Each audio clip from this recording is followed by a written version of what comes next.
Hello everyone, welcome to science academy Solan. आज की इस वीडियो में हम हेलो एल्केन्स और हेलो एरीन्स का लेक्चर नंबर 4 देखने वाले हैं।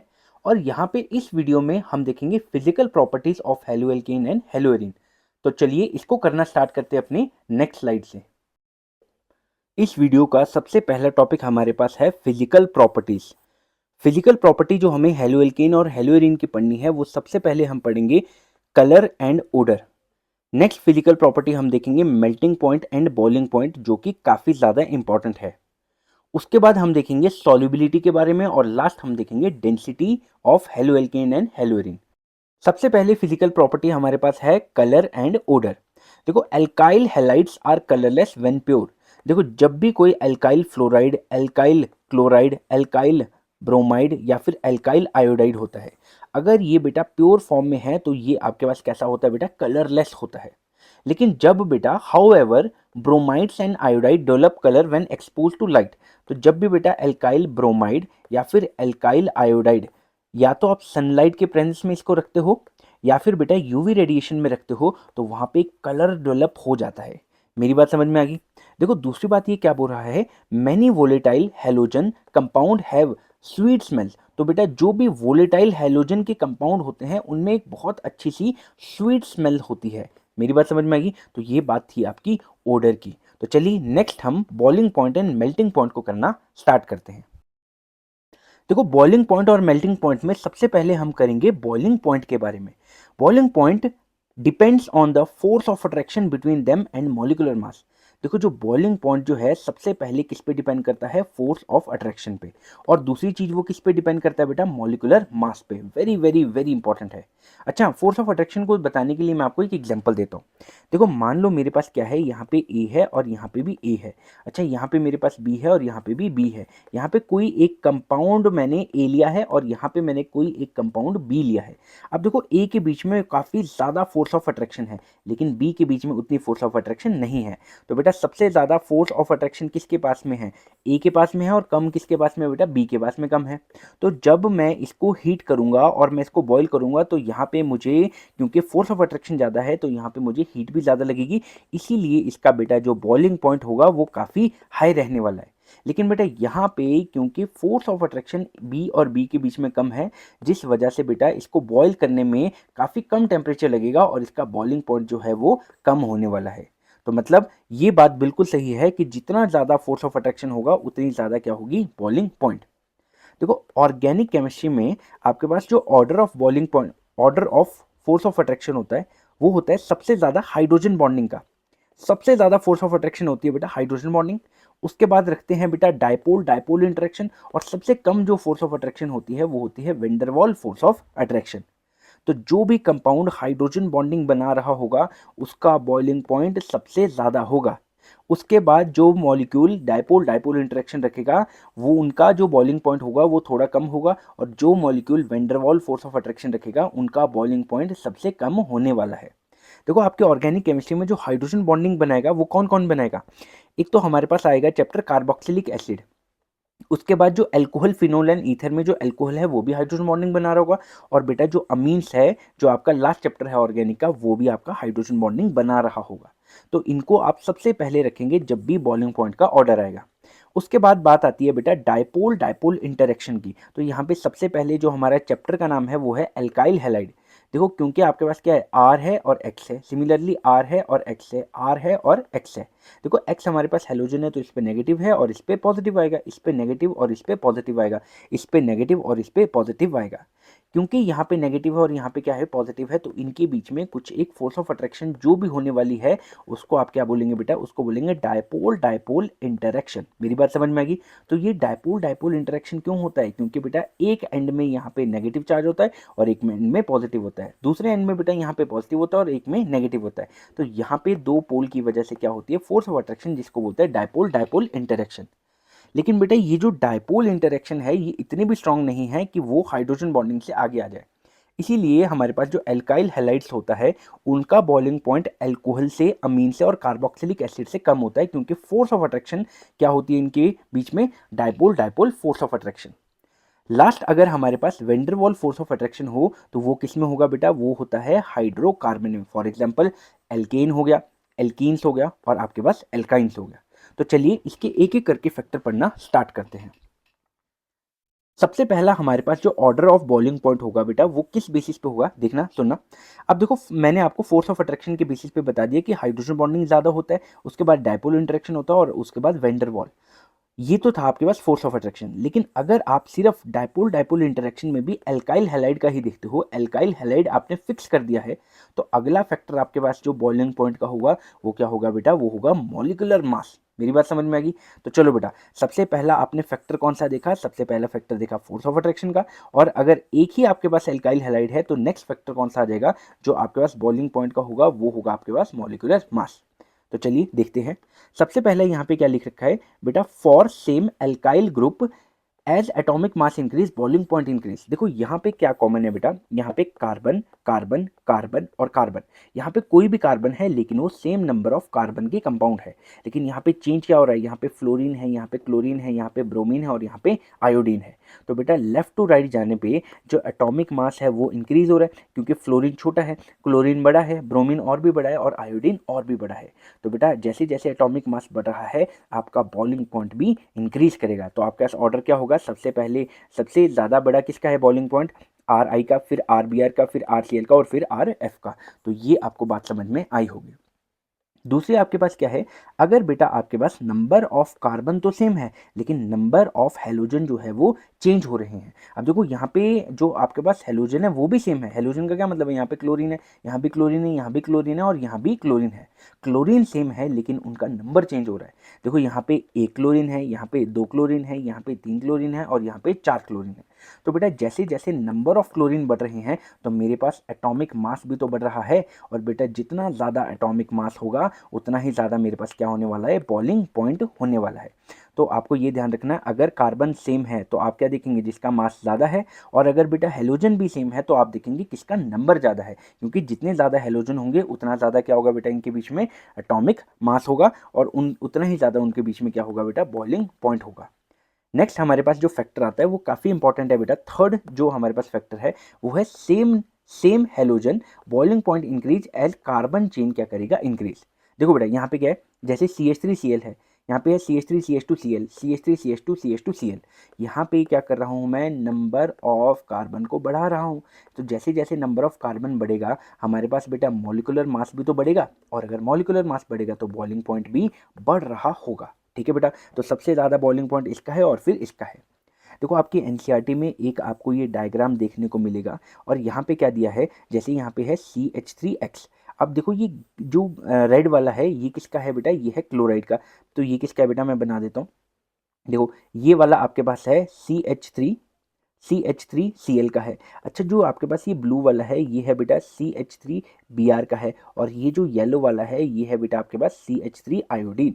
तो अगर आप यहाँ पे ध्यान से देखो, देखो रेड वाले का छोटा है ग्राफ, अच्छा इसका क्या है, बड़ा है, और इसका और भी बड़ा है। तो उसका क्या मतलब है बेटा, जो क्लोराइड है, ब्रोमाइड है और आयोडाइड है, जैसे जैसे मास बढ़ रहा है हेलोजन का वैसे वैसे उनका बॉइलिंग पॉइंट भी बढ़ रहा है।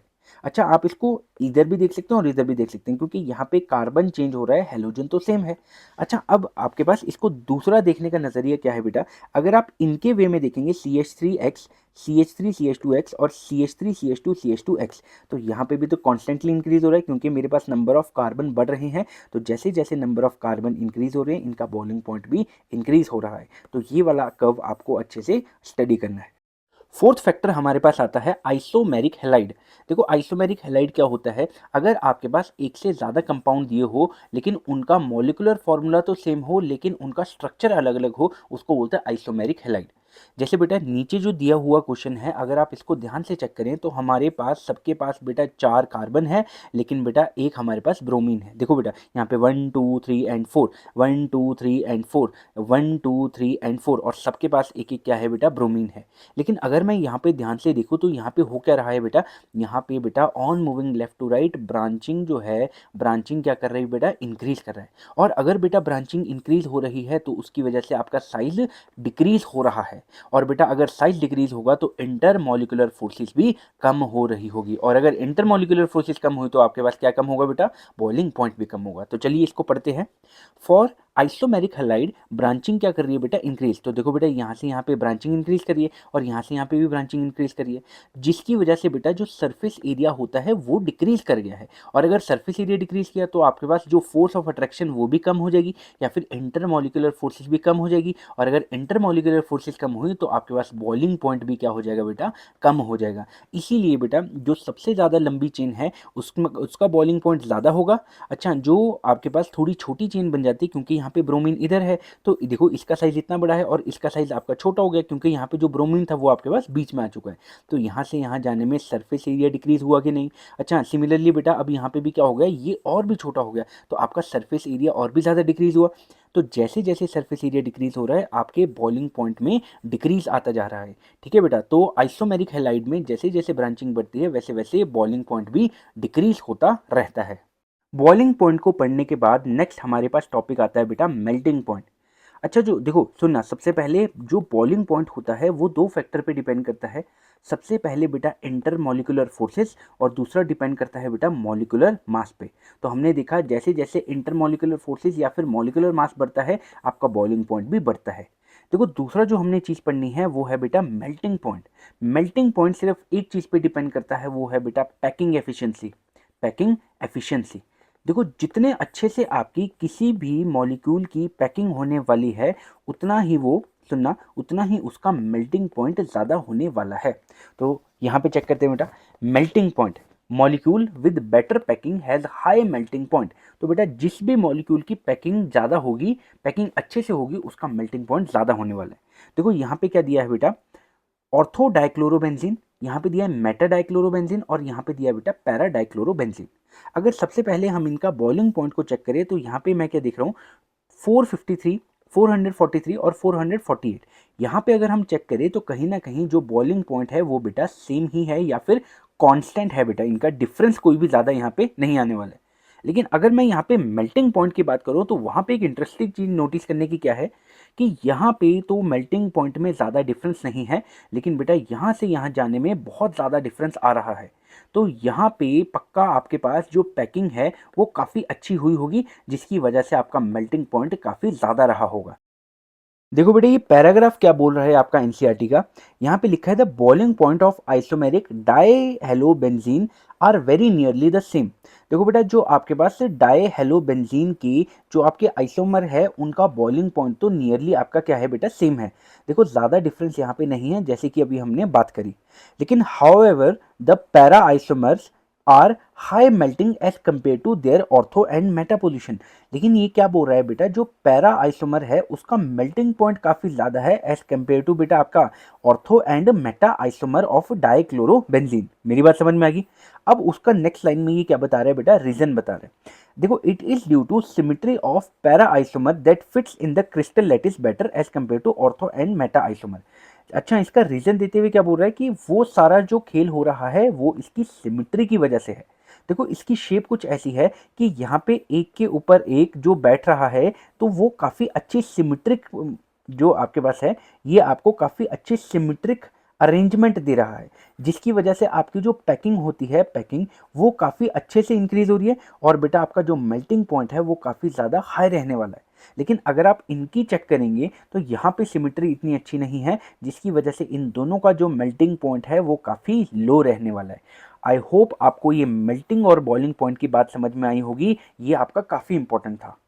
नेक्स्ट टॉपिक हमारे पास आता है बेटा सॉल्युबिलिटी। देखो हमारे पास क्या होता है, आपके पास जो एल्काइल हैलाइड होता है और बेटा वाटर मॉलिक्यूल होता है। अगर आप इनका स्ट्रक्चर चेक करेंगे तो ये दोनों क्या होते हैं बेटा, पोलर होते हैं। देखो जैसे मैं इसको बना के बताता हूँ आपको। देखो ये हमारे पास है RX या फिर एराइल हैलाइड है। देखो ये दोनों क्या होते हैं बेटा, पोलर होते हैं। पोलर कैसे होते हैं, यहाँ पे नेगेटिव है और यहाँ पे पॉजिटिव है, यहाँ पे नेगेटिव है और यहाँ पे पॉजिटिव है। तो अगर मैं इन दोनों का आपको स्ट्रक्चर एक नॉर्मल सा बताऊं तो यहाँ पे क्या है बेटा, इस साइड में मैं एक पार्ट में नेगेटिव ले सकता हूँ और एक पार्ट में मैं पॉजिटिव ले सकता हूँ। तो इस साइड में मैं लेता हूँ नेगेटिव और इस साइड में मैं लेता हूँ बेटा पॉजिटिव। मतलब ओवरऑल जो आपके पास एल्काइल क्लोराइड है या फिर एराइल क्लोराइड है, ये बेटा एक पोलर स्ट्रक्चर होता है। तो आपके पास हेलो एल्केन और हेलो एरीन क्या होता है बेटा, एक पोलर कंपाउंड होता है क्योंकि यहाँ पे दो पोल होते हैं, एक साइड में इलेक्ट्रोनेगेटिव और एक साइड में इलेक्ट्रोपॉजिटिव होते हैं। अच्छा, इलेक्ट्रोपॉजिटिव तो नहीं होते हैं, कार्बन भी इलेक्ट्रोनेगेटिव होते हैं, लेकिन हैलोजेंस आर मोर इलेक्ट्रोनेगेटिव। इसकी वजह से इलेक्ट्रॉन डेंसिटी ज़्यादा किसकी तरफ होती है बेटा, हैलोजन की तरफ, और इसकी वजह से इस पे आता है नेगेटिव और इस पे आता है बेटा पॉजिटिव चार्ज।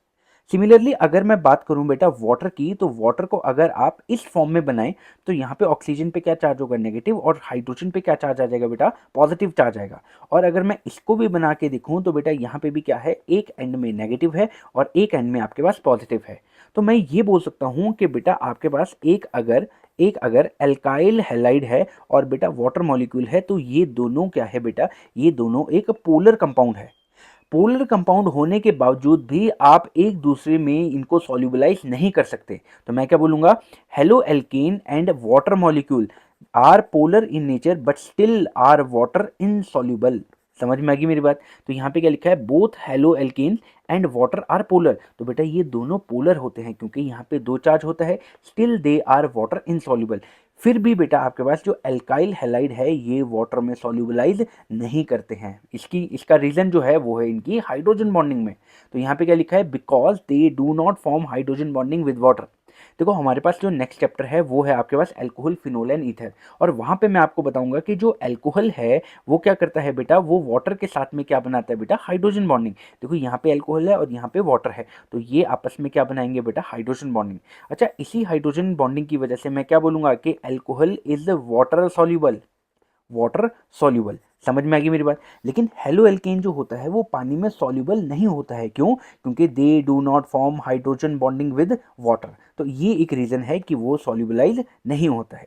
अच्छा, और नेक्स्ट लाइन क्या बोलता है आपके एनसीईआरटी, वो लिखता है कि they are soluble in some organic solvents like ether and benzene. तो बेटा हेलो एल्केन अगर वाटर में सॉल्युबल नहीं होगा तो ये किस में सॉल्युबल होता है, ये आपके ऑर्गेनिक सॉल्वेंट्स में सॉल्युबलाइज होता है, जैसे कि बेटा आपके पास ईथर हो गया या फिर बेंजीन हो गया। तो ये आपके पास सॉल्युबिलिटी का कंसेप्ट हो गया। फोर्थ फिजिकल प्रॉपर्टी हमारे पास है बेटा डेंसिटी। देखो बेटा डेंसिटी जो है वो डेंसिटी किस पे डिपेंड करती है, मास अपॉन वॉल्यूम पे। मेरी बात समझ में आ गई। तो बेटा जिसका मास काफ़ी ज़्यादा होता है उसकी डेंसिटी भी काफ़ी ज़्यादा होने वाली है, और जिसकी वॉल्यूम कम है उसकी भी डेंसिटी ज़्यादा होने वाली है। तो चलिए इसको पढ़ना स्टार्ट करते हैं। देखो ये क्या बोल रहा है, bromo iodo and polychloro derivative of hydrocarbon are heavier than water. देखो बेटा ब्रोमीन के कंपाउंड जैसे RCH2, यहाँ पे Br है, या फिर बेटा आयोडीन के कंपाउंड, समझ में आ गई बात, या फिर पॉलीक्लोरोबेंजीन जैसे CHCl3। ठीक है बेटा, ये जो होते हैं ये बेटा आपके वाटर मॉलिक्यूल से भी हैवियर होते हैं। तो आपकी एनसीईआरटी ये वाली लाइन बोलती है। अच्छा, ये दूसरी लाइन क्या बोल रही है, the density increase with increase in number of carbon atom and halogen atom. तो बेटा सुनना, डेंसिटी किससे इंक्रीज हो रही है, क्योंकि हमने देखा मास अपॉन वॉल्यूम है। तो बेटा जितना ज़्यादा मॉलिकुलर मास होगा और उतनी ज़्यादा आपकी डेंसिटी होगी। तो मॉलिकुलर मास कैसे कैसे बढ़ सकता है, या तो आप किसी भी कंपाउंड के number of carbon chain increase करो, या फिर बेटा आप किसी भी कंपाउंड के number of halogen atom increase करो। जैसे कहीं पे F2 लगा दिया, या फिर कहीं पे Cl3 लगा दिया, या फिर कहीं पे Br3 लगा दिया। तो कहीं पे भी अगर कार्बन चेन या ब्रोमीन हेलोजन्स इंक्रीज हो रहे हैं तो वहाँ पे उसकी डेंसिटी भी इंक्रीज होने वाली है। तो आपको यहाँ पे एनसीईआरटी में चार्ट दिया है और आपको सिर्फ ये पूछेंगे कि किसकी डेंसिटी ज़्यादा है और किसकी डेंसिटी कम है। आपको एग्जैक्ट उसकी डेंसिटी याद नहीं रखनी है। तो अगर बेटा मैं इन तीनों को ऑब्जर्व करूँ तो मैं यहाँ पे क्या पैटर्न देख रहा हूँ, देखो यहाँ पे है 3 कार्बन और 1 क्लोरीन। देखो N क्या बताता है, N बताता है स्ट्रेट चेन। तो इसको कैसे लिखेंगे, देखो 1 2 3 और यहाँ पे आ गया क्लोरीन, यहाँ पे 1 2 3 और यहाँ पे आ गया ब्रोमीन, और यहाँ पे 1 2 3 और यहाँ पे आ गया आयोडीन। तो मैं क्या दिख रहा हूँ बेटा, on moving top to bottom, ऊपर से नीचे जाने में मेरे पास मॉलिकुलर मास बढ़ रहा है, क्योंकि क्लोरीन का कम है, ब्रोमीन का ज़्यादा है और आयोडीन का और भी ज़्यादा है। और सिमिलरली बेटा आपके पास डेंसिटी भी इंक्रीज होती जा रही है। तो बेटा जैसे जैसे आपके पास मॉलिकुलर मास बढ़ रहा है वैसे वैसे आपकी डेंसिटी भी इंक्रीज हो रही है। तो ये आपने ऑब्जर्व कर ली। देखो नेक्स्ट चीज जो हम ऑब्जर्व करेंगे वो ये वाले कंपाउंड्स है। अब यहाँ पे क्या है बेटा, यहाँ पे 2 क्लोरीन है, यहाँ पे 3 क्लोरीन है और यहाँ पे 4 क्लोरीन है। तो यहाँ पे भी मैं क्या दिख रहा हूँ, 2 क्लोरीन, यहाँ पे 3 क्लोरीन और यहाँ पे है 4 क्लोरीन। तो जैसे जैसे मेरे पास हेलोजन बढ़ रहे हैं वैसे वैसे मेरे पास मॉलिकुलर मास भी बढ़ रहा होगा, और जिसकी वजह से डेंसिटी भी बढ़ेगी। तो सिमिलरली बेटा इसकी डेंसिटी ज़्यादा है, इसकी डेंसिटी और भी ज़्यादा है और इसकी डेंसिटी और भी ज़्यादा है। तो आप इसको रिवाइज एक बारी कर सकते हैं। तो चलिए अब हम फिजिकल प्रॉपर्टी को निपटाने के बाद अब हम इनके ऊपर बेस्ड जो क्वेश्चन आपके एनसीईआरटी में दिए हैं उनको करना स्टार्ट करते हैं अपनी नेक्स्ट स्लाइड से। इन टेक्स्ट क्वेश्चन का 6.6 क्वेश्चन है, तो हम इनको चेक करते हैं। Arrange each set of compound in order of increasing boiling point. तो बेटा बॉइलिंग पॉइंट के अकॉर्डिंग हमें इनको अरेंज करना है। तो सबसे पहला क्वेश्चन हम चेक करते हैं। सबसे पहले यहाँ पे लिखा है ब्रोमोमीथेन, जो कि यहाँ पे है, यहाँ पे ब्रोमीन लिखा है और बेटा आपके पास मीथेन दिया है। दूसरा है बेटा ब्रोमोफॉर्म। ब्रोमोफॉर्म होता है जैसे बेटा क्लोरोफॉर्म होता है CHCl3, वैसे ही ब्रोमोफॉर्म होता है CHBr3। तो जो आपके आ रहे हैं उनको आपको डायरेक्ट एज इट इज याद भी रखना होता है। नेक्स्ट आपके पास आ रहा है क्लोरोमीथेन। क्लोरोमीथेन मतलब क्लोरीन है और यहाँ पे मीथेन है, तो क्लोरोमीथेन ले लिया। और नेक्स्ट आपके पास है बेटा डाईब्रोमोमीथेन। डाईब्रोमो मतलब दो ब्रोमीन है और बेटा आपके पास मीथेन है। तो इनको आपको in the increasing order of their boiling point arrange करना है। तो बेटा बॉइलिंग पॉइंट के लिए आपने एक ऑर्डर पढ़ा था जो कि था मॉलिक्यूलर मास का। तो boiling point increase with increase in molecular mass. तो बेटा मॉलिक्यूलर मास के अकॉर्डिंग अगर मैं इनको नंबरिंग दूं तो यहाँ पे क्या दिख रहा हूँ मैं। अच्छा, फर्स्ट में क्या है, मेरे पास सिर्फ एक ब्रोमीन है। दूसरे में मेरे पास 3 ब्रोमीन है। अच्छा, तीसरे में मेरे पास एक क्लोरीन है और यहाँ पे मेरे पास 2 ब्रोमीन है। तो क्लोरीन तो सबसे पीछे आएगा, लेकिन यहाँ पे मेरे पास इन तीनों में क्या है बेटा, ब्रोमीन है। तो यहाँ पे सबसे ज़्यादा ब्रोमीन है, तो सबसे ज़्यादा जो बॉइलिंग पॉइंट होने वाला है वो किसका होगा बेटा, नंबर 1 में इसको अरेंज करता हूँ। नंबर 2 में किसको दूंगा बेटा, जहाँ पे 2 ब्रोमीन है। और नंबर 3 में किसको दूंगा, जहाँ पे 1 ब्रोमीन है। और उसके बाद ब्रोमीन से कम मॉलिक्यूलर मास किसका है बेटा, क्लोरीन का। तो तीसरा नंबर में किसको दूंगा, फोर्थ नंबर में किसको दूंगा बेटा, क्लोरोमीथेन को। तो यहाँ पे मैंने अरेंजमेंट इसकी कर दी है और यहाँ पे जो है इनका आंसर एज इट इज लिख भी दिया है। तो सबसे पहला आंसर क्या है बेटा आपके पास, ब्रोमोफॉर्म। उसके बाद दूसरा आंसर क्या है बेटा, डाईब्रोमोमीथेन। तीसरा आंसर क्या है बेटा, ब्रोमोमीथेन। और लास्ट आंसर आपके पास क्या है बेटा, क्लोरोमीथेन। तो सबसे ज़्यादा बॉइलिंग पॉइंट इसका है, फिर इसका है, फिर इसका है और फिर इसका है। और इसका रीज़न हमने क्या दिया सर, जो बॉइलिंग पॉइंट होता है वो किस पे डिपेंड करता है बेटा, मॉलिक्यूलर मास पे। तो चलो एक क्वेश्चन हमने कर लिया, अपने नेक्स्ट क्वेश्चन पे जंप करते हैं। नेक्स्ट क्वेश्चन आपको दिया है बेटा 2 क्लोरोप्रोपेन, आइसोप्रोपाइल क्लोराइड और 1 क्लोरोब्यूटेन। तो यहाँ पे इसकी जो स्ट्रक्चर है वो मैंने बना के रखे हैं। तो यहाँ पे जो आपको दिया है, देखो यहाँ पे दिया है 1 क्लोरोप्रोपेन। तो यहाँ पे 1 2 3, तो ये हो गया प्रोपेन और 1 पे क्या है बेटा, क्लोरो है। अब आपको नेक्स्ट दिया है बेटा आइसो क्लोरोप्रोपेन। आइसो होता है अगर एक कार्बन पे दोनों सेम हो तो उसको बोलते हैं आइसो क्लोरोप्रोपेन, क्योंकि यहाँ पे एक क्लोरीन है और यहाँ पे क्या है बेटा, प्रोपेन, मिथ इथ और प्रोप है। और नेक्स्ट आपके पास जो दिया है वो है 1 क्लोरोब्यूटेन। तो बेटा 1 पे क्लोरो है और 1 2 3 और 4, ये आपके पास क्या हो गया, ब्यूटेन आ गया। अब अगर यहाँ पे आपको अरेंज करना है in the increasing order of their boiling point, यहाँ पे कितने कार्बन है बेटा, यहाँ पे आपके पास है, यहाँ पे है आपके पास 3 कार्बन, यहाँ पे आपके पास है 3 कार्बन और यहाँ पे आपके पास है बेटा 4 कार्बन। अच्छा, हेलोजन तो यहाँ पे सेम है, तो ये किसका क्वेश्चन है बेटा, नंबर ऑफ कार्बन का क्वेश्चन है। तो सबसे ज़्यादा आपके पास किसका आएगा बेटा, बॉइलिंग पॉइंट। सबसे ज़्यादा बॉइलिंग पॉइंट जो आएगा वो इसका आएगा बेटा। तो सबसे पहले मैं क्या लिखूंगा, CH3 CH2Cl, सबसे ज़्यादा इसका आएगा। और अगर इनमें नंबर ऑफ कार्बन सेम है तो मेरे पास यहाँ पे क्या लगने वाला है बेटा, आइसोमर वाला कंसेप्ट जो है वो लगने वाला है। तो यहाँ पे चेन सबसे बड़ी है तो सेकंड नंबर पे इसका आएगा और यहाँ पे ब्रांचिंग हमारे पास इंक्रीज हो गई है तो नेक्स्ट उसके बाद मेरे पास इसका आएगा। तो मैं क्या लिखूंगा, मैं लिखूंगा यहाँ पे CH3 CH2Cl। और क्योंकि बेटा यहाँ पे ब्रांचिंग बड़ी है तो इसका जो है बॉइलिंग पॉइंट कम होने वाला है। तो नेक्स्ट मैं क्या लिखूंगा, CH3CH, यहाँ पे CH3 और यहाँ पे Cl। तो बॉइलिंग पॉइंट का ऑर्डर क्या हुआ बेटा, यहाँ पे 4 कार्बन थे तो सबसे ज़्यादा, यहाँ पे 3 कार्बन थे लेकिन यहाँ पे ब्रांचिंग कम थी तो यहाँ पे ज़्यादा लंबी चेन थी तो उसके बाद इसका आएगा। और लास्ट में ब्रांचिंग यहाँ पे ज़्यादा थी तो इसका बॉइलिंग पॉइंट सबसे कम होने वाला है। सेकेंड क्वेश्चन हमारे पास है बेटा 1 क्लोरोप्रोपेन, आइसोप्रोपाइल क्लोराइड और 1 क्लोरोब्यूटेन। देखो बेटा 1 क्लोरोप्रोपेन का स्ट्रक्चर यहाँ पे बना के रखा है, यहाँ पे फर्स्ट पोजीशन पे क्लोरो है और 1 2 और 3 तो 1 क्लोरोप्रोपेन है।